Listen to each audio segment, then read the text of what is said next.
광야를 지나오는 동안에 하나님께서는 이스라엘 백성들을 지켜줬고 보호하셨죠. 낮의 해와 밤의 달이 해하지 못하게 하셨고, 또 아말렉과의 전쟁이 있을 때에도 하나님은 지켜주셨고, 이렇게 하나님은 항상 저들 곁에서 동행하시면서 보호를 하셨습니다.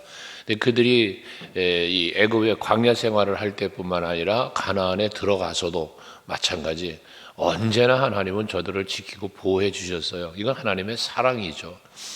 죄인된 우리, 허물과 죄로 인하여 죽었던 우리를 살리시려고 예수께서 또 친히 우리 곁을 찾아오셨어요. 우리를 만나 주셨고요. 그리고 자기의 생명을 십자가에 죽이시면서 우리 죄를 사해 주셨고 구원해 주셨잖아요.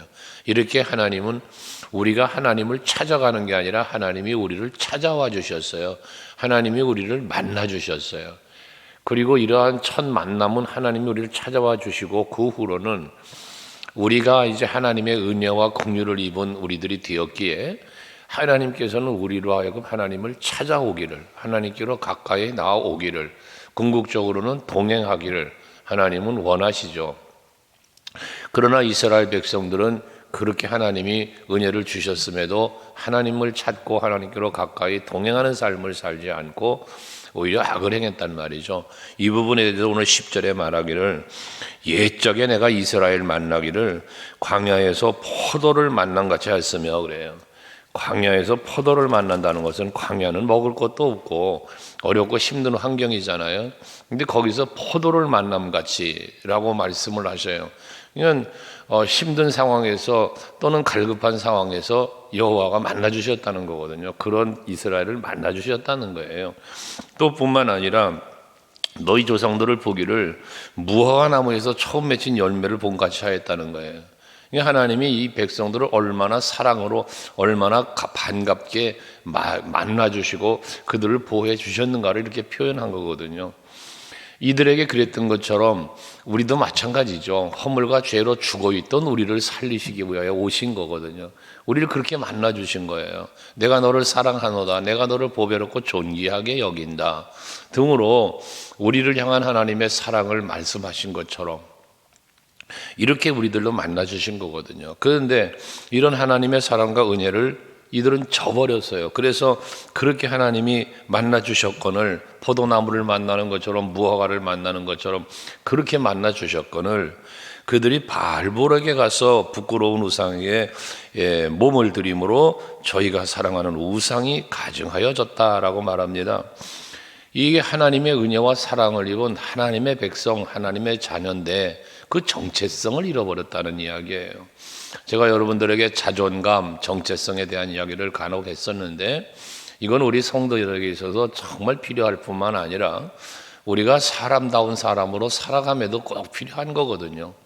근데 우리는 이 살아가는 삶의 모습을, 오늘날 우리 사람들의 모습을 정치든 뭐 경제, 사회, 문화 전문적인 분야를 살펴보면 이 정체성을 상실해 버리는 경우가 많아요. 뭐 심지어 남자면 남자답게 사는 게 정체성이죠. 근데 남자가 여자가 되고 이런 모습들도 이 참 신기한 세상이 돼 버렸잖아요. 그러면서 가정도 마찬가지예요. 남자는 남편은 남편으로, 아내는 아내로, 자식은 자식으로 자기의 정체성이라는 것을 잃어버리면 모든 게 파괴가 되는 거예요. 사회 질서 파괴, 환경 파괴 다 거기서 나와요. 정체성을 상실해 버릴 때 그러거든요. 근데 이스라엘 백성들, 이들은 하나님의 백성이란 말이에요. 너는 내 백성이라고 그러셨잖아요. 그럼 이들은 하나님의 백성으로 살아야 되는 거예요.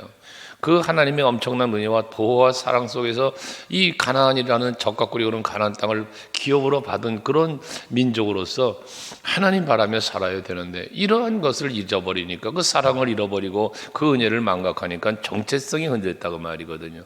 그러니 뭐해? 바알을 찾아갔다는 거예요. 마치 내가 난 자식이, 내가 자식을 낳아서 길러줬더니 이 자식이 나를 버리고 옆집 가가지고 옆집 아저씨한테 아버지 그러고 어머니 그러고 산다 그러면 얼마나 기가 막힌 겁니까? 이런 비유한다면 그렇게 비유할 수도 있는 거예요. 좀 그보다 더 기가 막힌 일을 지금 이들이 벌이고 있다는 거죠. 엄청난 사랑을 받았음에도 가서 우상이나 섬기니 말입니다. 그러니까 11절에 에브라임의 영광이 새같이 날아가리니 그래요. 에브라임의 영광이 새같이 날아간다. 이게 뭐예요? 에브라임의 영광이 뭡니까? 하나님의 은혜죠. 하나님의 주시는 축복이죠. 이런 하나님께로 받은 그 사랑과 그 은혜가 누리지 못하고 날아간다는 거예요.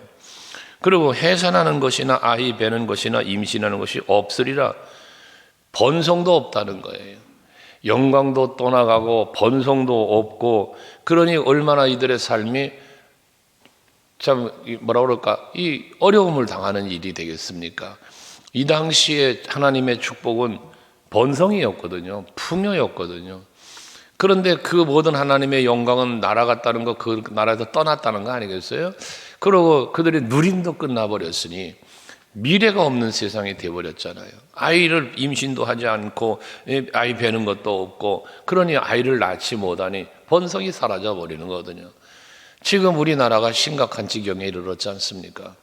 오죽하면 애만 낳으면 돈을 준다 그래. 부모 뭐 하라 그래가지고 글쎄 한 달에 70만 원인 줄리 얼마를 주니 그러는데, 그래도 안 낳는 세상이니. 그러고 정당화합니다. 애 낳으면 뭐 하냐고. 이게 이 의식이에요. 이런 것들이 전부 다 세상이 이상하게 돌아가는 세상이 되고 만 거예요. 이게 하나님께서 이 민족 심판하는 것 중에 하나의 방법이라고 한다면, 여러분 이것도 심각하게 생각해 볼 이유가 있는 것들이죠.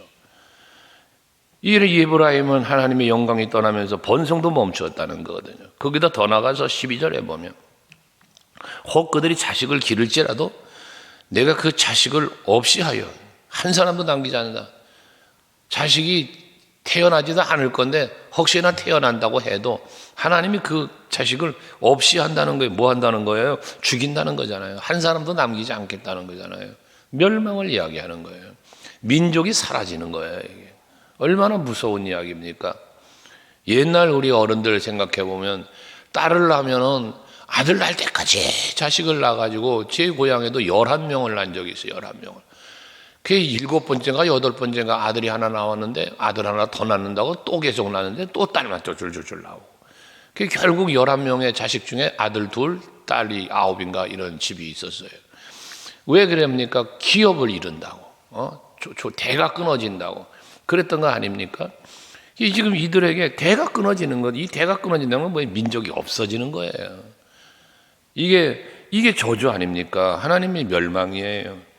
그러면서 떠나가니까 내가 그들을 떠나는 때에는, 그래서 지금 뭐였어요? 이들이 하나님을 떠났어요. 그러니까 하나님을 저버리고 우상을 따라갔어요. 그랬더니 하나님이 저들에게 주시던 영광도 날아가게 만들고, 자식도 못 낳고 번성도 멈추게 하고, 심지어 낳은 있는 자식까지 죽여버린다는 거예요. 그러면서 내가 그들을 떠나는 때에는 그들에게 화가 미치리로다. 지금 단계는 그래도 하나님이 이 말씀은 뭐예요? 지금 단계는 저들이 떠나가는 거예요, 하나님을. 그런데 이제는 뭐다? 내가 그들을 떠나버리면 그래요. 이 얘기는 뭡니까? 아직까지 떠나지 않고 지금이라도 돌아오기를 하나님은 기다리고 있다는 거죠. 지금 호세아 선지자를 통하여 이들에게 이와 같은 말씀을 하는 거거든요. 지금 선지자를 통하여 아직까지 말씀하시고 있다는 것은 아직도 기다리고 계신다는 의미 아니겠습니까? 그러니까 오라 우리가 여호와께로 돌아가자로 하나님은 호세아 선지자를 통하여 말씀하고 계시는 거거든요. 여러분들 하루하루 사시면서 항상 마음속에서 잊혀지지 말아야 할 것이 뭐냐면, 하나님께로 가까이라는 거예요.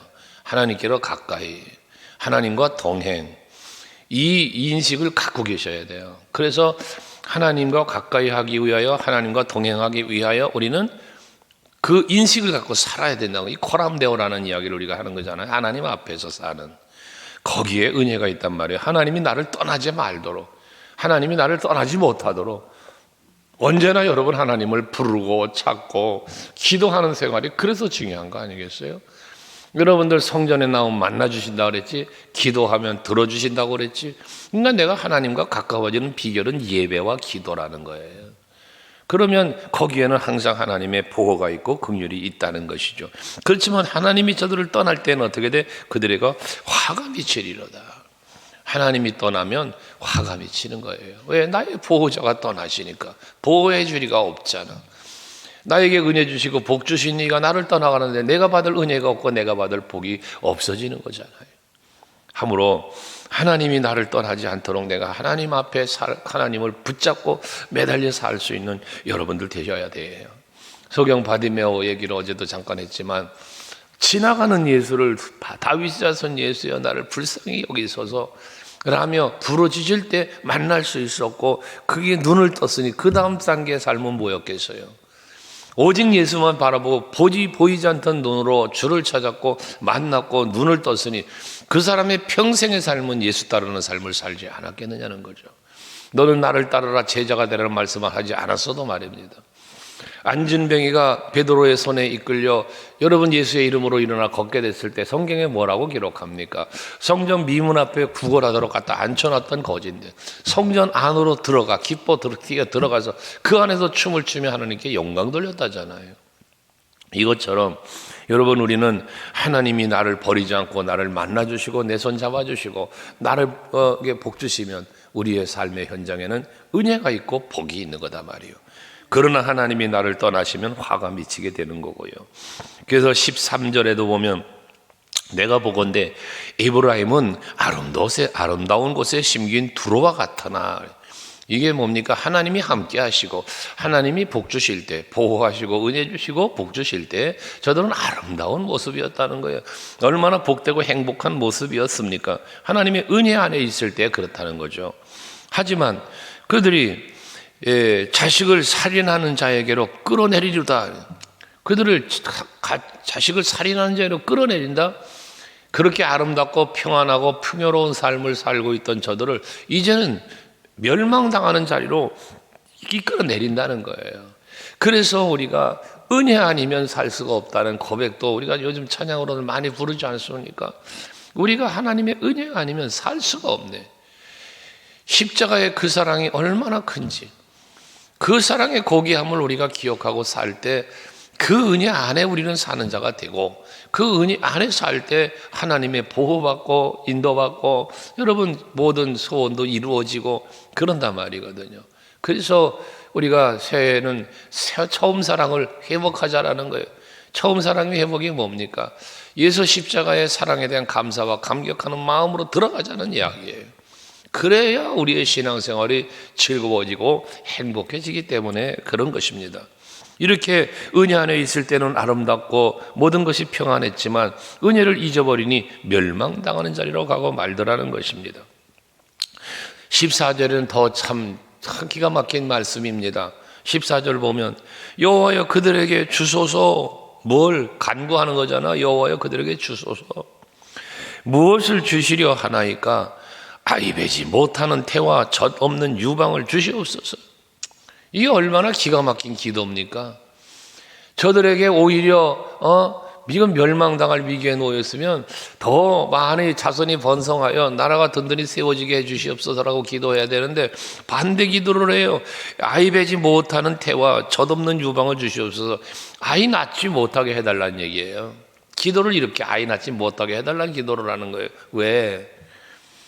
태어나봐야 죽을 거니까. 태어나봐야 멸망당할 거니까. 차라리 태어나지 않는 것이 그 고통을 보지 않고 그 고통 속에 빠지지 않는 것이 이게 이런 기도를 한단 말이거든요. 얼마나 기가 막힌 이야기입니까? 차라리 고통당하니 나아서 멸망당하느니 차라리 낫지 않는 것이 낫겠다는 기도를 하고 있는 이 기도의 모습이 얼마나 참 처량합니까? 15절에는 그들의 모든 악이 길갈에 있으므로 내가 거기에서 그들을 미워하였노라. 저들의 모든 악들이 길갈에 있다는 거예요. 여기 그러니까 거기서 내가 그들을 미워했다. 죄가 있는 곳을 하나님이 미워한단 말이에요. 죄가 있는 것을 하나님이 싫어한단 말이에요. 길갈이 어디였어요? 이스라엘 백성들 출애굽에서 광야 생활을 마무리하는 단계쯤에 와서 그 가나안을 점령하게 들어가기에 앞서서 여리고 빈들 앞에서 뭐합니까? 할례를 행했지 않았어요? 그 할례를 행한 곳이 바로 길갈이었어요. 자기들의 수치를 굴려보냈다. 그래서 하나님과의 관계의 언약의 백성이 되어지는 자리가 길갈이었다고요. 근데 거기서 모든 악이 나오고 있다는 거예요. 그러니까 하나님과의 관계가 깨어졌다는 거예요. 그러니까 하나님이 저들을 미워한다는 거예요. 또 그들의 행위가 악하다는 거예요. 그래서 내 집에서 그들을 쫓아내고 여기서 말하는 내 집은 성전이도 되고 이스라엘도 되는 거예요. 가나안 되는 거예요. 여기서 내쫓는다는 거예요. 거기 살고 있던 일곱 족속을 내쫓으시면서 이들에게 주셨던 땅인데 이젠 그와 같은 내 집에서 저들을 쫓아내신다는 거예요. 그리고 다시는 사랑하지 아니하리라. 다시는 사랑하지 아니하리라. 이게 참, 여러분, 우리 앞에도 말한 것처럼 하나님의 은혜 없이 살 수 없잖아요. 하나님의 사랑 없이 우리가 어떻게 살아요? 그 사랑 때문에 우리가 구원도 받은 건데, 그 사랑 때문에 우리가 하나님의 나라도 가는 건데, 근데 다시는 사랑하지 않는다는 거, 이게 참 버린다는 거잖아요. 버린다는 거. 너희 고통의 소리를 들으면 은혜 베풀어 주셨어요. 저들이 힘들고 지쳐 있을 때면 힘을 주셨어요. 그랬던 하나님이 이젠 저들 버리신다는 거예요. 다시 사랑하지 않는다는 것은. 그들의 지도자들은 다 반역자다라고 말을 합니다. 이게 하나님 앞에 모든 악이, 저들의 죄가 하나님 앞에 있으니 사랑할 수 없고 나의 대적자가 되어졌으니 함께 할 수 없고 그게 떠난다는 거, 버린다는 거고 그런 거 아니겠어요? 여러분, 오늘도 하루를 사시면서 하나님께 버림받는 자의 삶의 자리는 가지 마시고 하나님이 기뻐하는 자리, 이 아침에 첫 시간 나와 예배하며 하나님 앞에 있는 것처럼 오늘도 한날을 어딜 가든지 무엇을 하든지 항상 하나님과 가까이 하나님을 찾고 바라보고 믿음으로 의지하며 감사 찬송 돌리며 사는 하루가 되시기를 바라요. 이렇게 하나님은 다시 사랑하지 않는다고 저들을 말하면서 16절에는요, 에브라임은 매를 맞아 그 뿌리가 말라 열매를 맺지 못하나니, 매를 맞아서 뿌리를 뻗지 못한다는 거예요. 또 비록 아이를 낳을지라도 내가 그 사랑하는 태의 열매를 주기리라. 앞에서도 말했던 것처럼 열매도 누리지 못하고 심고 뭔가 거두는 것 같은데 뿌리가 말라버리니까 열매를 맺을 수 없으니 열매를 거둘 수도 없다는 거 아니에요. 열매를 거두어서 먹고 살아야 되는데 그것도 없다. 자식도 없다. 모든 것을 그들이 누릴 수 있는 모든 것을 다 차단시켜 버린다는 거예요. 그 모든 누림을 빼앗아 버린다는 거잖아요. 또 17절도 그들이 듣지 아니하므로 내 하나님이 그들을 버리시리니 그들이 여러 나라 가운데 떠도는 자가 되리라. 이들이 하나님 앞에 이렇게 버림받는 이유는 하나예요. 저들이 듣지 아니하므로. 뭘 듣지 않았어요? 하나님의 말씀을 듣지 않았어요. 하나님의 뜻을 따르지 않았어요. 그럼 뭘 들었어요? 세상의 소리를 들었어요. 사람의 소리를 들었어요. 그러니까 하나님이 저들을 이렇게 버리신다는 말씀을 하는 거거든요. 방황하며 떠도는 자가 된다는 거예요. 방황하며 떠돌아야 할 저들을 하나님은 불러 모아서 붙잡아 주시고 보호하시면서 젖과 꿀이 흐르는 땅에서 정착하여 살게 해주셨는데 이젠 반대로 저들을 그곳에서 내쫓아서 방황하고 유리하는 떠도는 자가 되게 하시겠다는 말씀이지 않습니까? 여러분들, 주님 손을 붙잡으셔야 합니다. 주의 오늘 우리가 간혹 찬송하는 것처럼 주 없이 살 수 없네 찬송 부른 것처럼 정말 나 예수 없이 살 수 없어요. 주님 나를 떠나시면 안 됩니다. 나를 붙잡아 주세요 하며 그 궁열 앞에 오늘도 머리를 조아리고 항상 주님을 바라보면서 하나님이 나에게 요구하시는 게 무엇인지, 내가 어떻게 해야 하나님이 나를 기뻐하시며 내 곁에 항상 계실지 헤아리시면서 오늘도 하루를 살아보세요. 반드시 함께 하신 하나님의 그 의로운 손길이 여러분 붙잡아 주실 것이고 지켜주실 것이고요. 필요한 모든 것들을 때에 따라 도우시는 은혜처럼 오늘의 필요한 은혜가 여러분에게 임하게 될 것입니다. 그와 같은 복된 날이 이 아침에 기도하는 중에도 응답으로 임하시기를 주의 이름으로 축복합니다.